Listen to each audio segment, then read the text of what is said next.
Maraming salamat po, Ginoong Pangulo. Walaikum salam. Ako po ay nandito sa inyo pong harapan. Ginoong Pangulo, ako po ay gusto ko lamang pong linawin ang ilang mga bagay patungkol po sa napakarami pong lumalabas ngayon. Iba't ibang komento, iba't ibang opinyon na parang ang dating sa taong bayan ay magulo tayo dito. Yun po ay hindi magandang impresyon. Sapagkat yung pong nangyari na ang ating mahal na kasama, Senator De La Rosa, noong siya po ay lumabas dito sa atin, malinaw na po na merong warrant of arrest galing sa ICC. Kung nung mga panahon po dati ay kine-question siya, tinatanong siya kung bakit siya nagtago, ngayon po ay wala nang question. Ako po ay nagsasalita bilang isang artista. Sapagkat ginawa ko na po ang mga buhay ng mga magagaling na tao.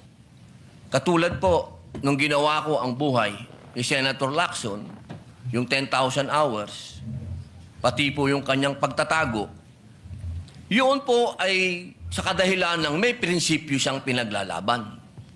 At ganoon din po, nung ginawa ko ang buhay ni Senator Bato de la Rosa, may pinaglalaban na prinsipyo itong taong ito. Hindi siya kriminal.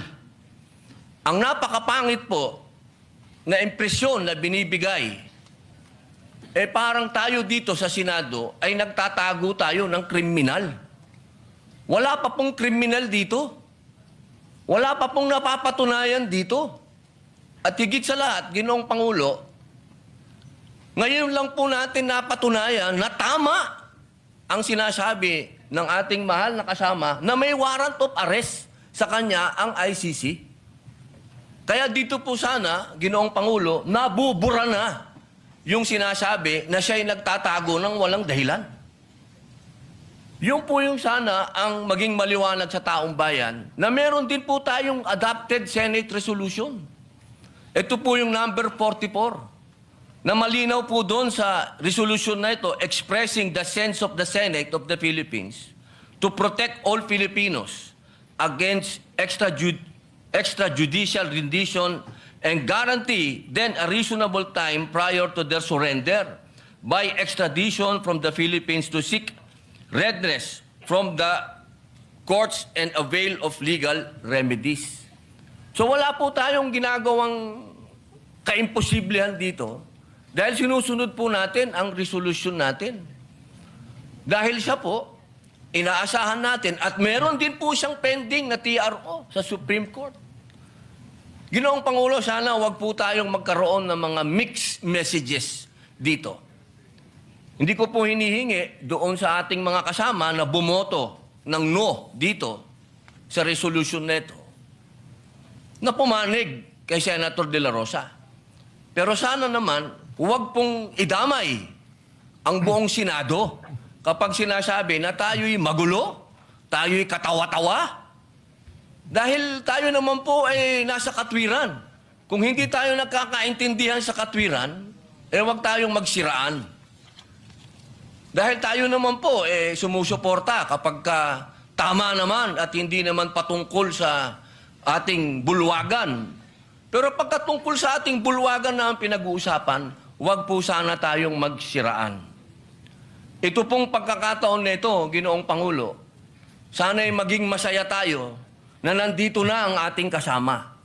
Na kahit pinaghahabol, diyan ay pumunta dito at ipinakitang siya ay isang senador. Nung siya ay wala dito, hinahanap. Nung dumating, tatanungin natin, bakit siya nandito? Pambihirang buhay ito. Sana, mga mahal kong kasama, bagamat tayo ay magkakaiba ng kulay sa politika, pagdating dito sa ating bulwagan, proteksyonan natin ang Senado. Hindi dapat pinapayagan natin sa labas ng gate natin, may nagche-checkpoint. Ginoong Pangulo, maraming salamat po. Wala kaming tulog. Pasensya na kayo.